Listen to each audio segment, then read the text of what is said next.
What's up YouTube? Welcome back to the channel. Today a very simple DIY and it's completely free. Here's how to adjust your parking brake. Okay, so this is my current e-brake situation. This is usually how high I have to pull it for it to actually engage. Now, let me show you actually how many clicks that is. 1, 2, 3, 4, 5, 6, 7, 8, 9, 10. Right around 10 or maybe 11 is what I would normally have to pull it up to. In reality, you kind of only want it to be at maybe about 5 clicks, so probably like more like right about here somewhere before the brakes fully engage. Let me try to adjust these guys.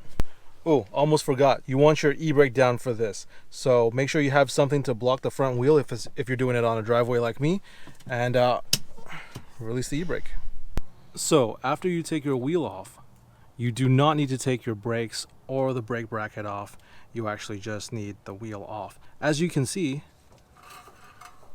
the wheel spins pretty freely right now.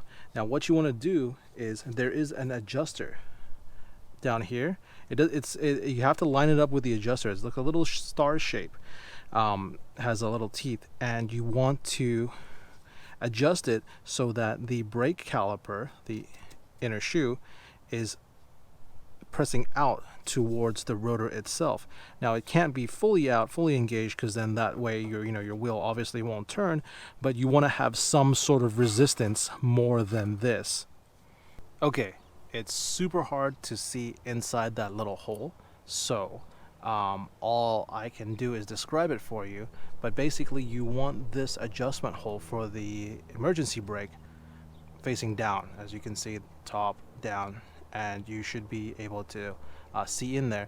And it's a little silver, little spiky round adjustment. What you need to do is put a screwdriver in there, and then to push it down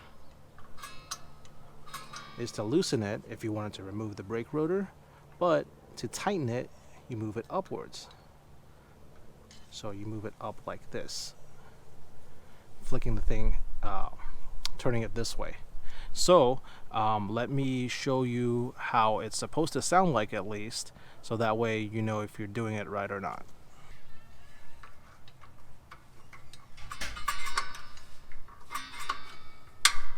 So I'm moving the adjuster up to tighten the emergency brake, and it's pushing the brake shoes out.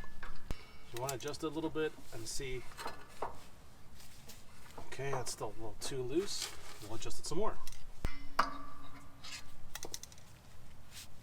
See, now that is too tight. The emergency brake is already engaged, so we want to loosen that a little bit and try it again. So we want to move it down.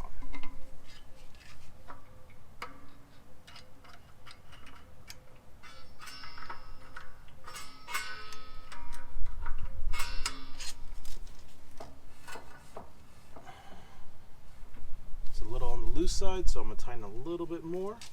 We should be okay.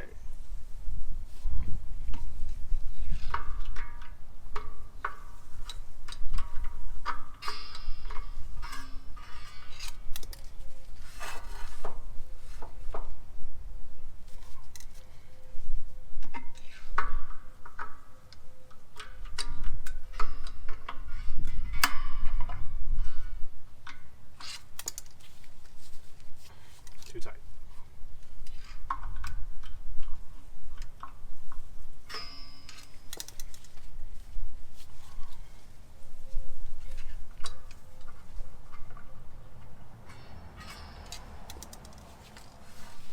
So you're just going to kind of play with it for a little bit.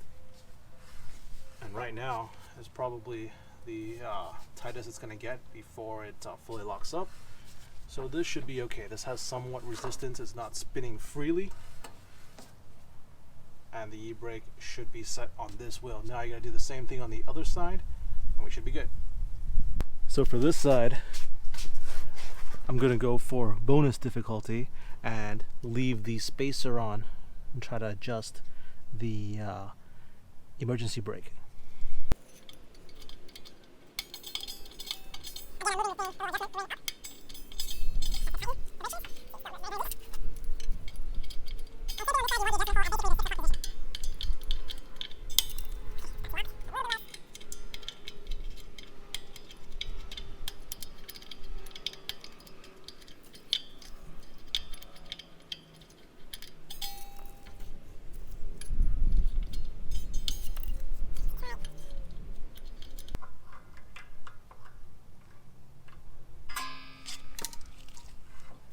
Okay, I think that's the maximum adjustment that I can get. One more little click and it'll be locked up. So after the adjustment, let's try it again. It only goes up this high. A big difference than what it was before. So this is probably like, let me see, 1, 2, 3, 4, 5, maybe 6 if I pull really hard, compared to what, 10 before. So yeah, if your e-brake is a little too high, a little too loose, make sure you go ahead and adjust that. And that is it. Assuming that you adjusted both sides correctly and evenly, your e-brake should be a lot tighter than before. Now, just a quick tip, the adjustment from loose to fully locked is about like 1 click on the little adjuster. So you can actually set it to about half a click right in between there to get a little bit of tension, and you'll be able to feel it. It'll be going from completely loose to where, oh, okay, I feel it a little bit. If you enjoyed this video, don't be shy. Make sure you hit that like button, and for more Land Cruiser and Overland content, don't forget to subscribe. Thanks for watching.